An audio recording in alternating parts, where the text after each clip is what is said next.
गुन्हा दाखल झालाय आणि काय तक्रारीत म्हटलं? दस्त क्रमांक हवेली 4 मध्ये झालेला जो 95/18/2025 आहे त्या संदर्भात प्राथमिक चौकशीनंतर नोंदणी महानिरीक्षक कार्यालयाने पोलीस गुन्हा दाखल करण्याचे मला निर्देश दिले होते। त्यानुसार मी आता इथं फिर्यादीचा जबाब दिलेला आहे आणि त्यानुसार तो FIR अंतिम होतोय। त्यामध्ये 3 व्यक्तींविरुद्ध गुन्हा दाखल होतोय। एक तेजवानी शीतल तेजवानी ज्यांनी कुलमुखत्यार पत्राच्या आधारे ती प्रॉपर्टी विकलेली आहे। दुसरे त्या फर्मचे डायरेक्टर दिग्विजय पाटील आणि तिसरे सब रजिस्ट्रार रवींद्र तात या तिघांविरुद्ध गुन्हा दाखल होतो। तुम्ही जी तक्रार दिलेली आहे ती तक्रार नक्की कोणाच्या विरोधामध्ये होती आणि तक्रार 3 लोकांविरुद्ध 3 लोकांच्या विरुद्ध। कंपनीचा काही सहभाग आहे? कंपनी आमच्या कंपनीच्या जे डायरेक्टरने दस्त नोंदणी केलेली आहे त्यांच्या विरुद्ध आम्ही गुन्हा दाखल।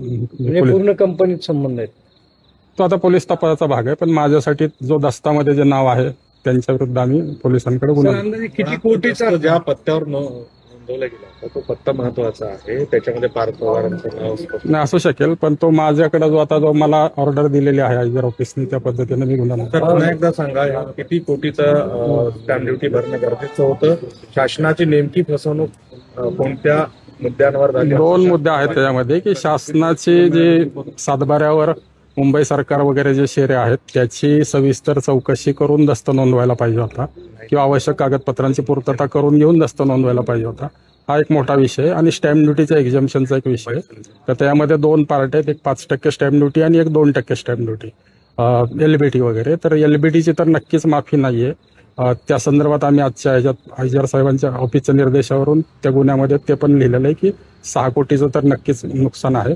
बाकी आता क्वासी ज्युडिशियल प्रोसेस आहे बाकीच्या स्टॅम्प ड्युटीचा। पण मुद्दा असा आहे सर, जर कंपनी एमएडीए होल्डिंग एका भागधारकावर गुन्हा दाखल होतो मग दुसऱ्याला का वाचवलं जात नाही? वाचवलं वगैरे जात नाही। आमचा दस्त ज्यांनी केला, दस्तात जे पार्टी आहेत त्यांच्या विरुद्ध आम्ही केलं। पुढे पोलीस तपासात मे बी तो त्यांचा विषय आहे, परंतु आमच्या दृष्टीने डॉक्युमेंटला ज्यांनी नाव टाकून सही केली तेवढ्या पुरतं आमचं मग डॉक्युमेंटला जर पत्ता येत असेल दुसऱ्या भागधारकाचं नाही, असं त्यात काही भागधारकाचा पत्ता वगैरे नाहीये, परंतु तो नंतर चौकशीचा। सर अगदी शेवटचा प्रश्न, ज्या महिलेवर गुन्हा दाखल झाला आहे त्यांच्याकडे तक्रारी होती, त्या एकट्याच महिलेकडे होते का अजून त्यांचा काही संपर्क झाला?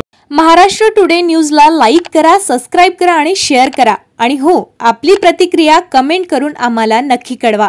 धन्यवाद।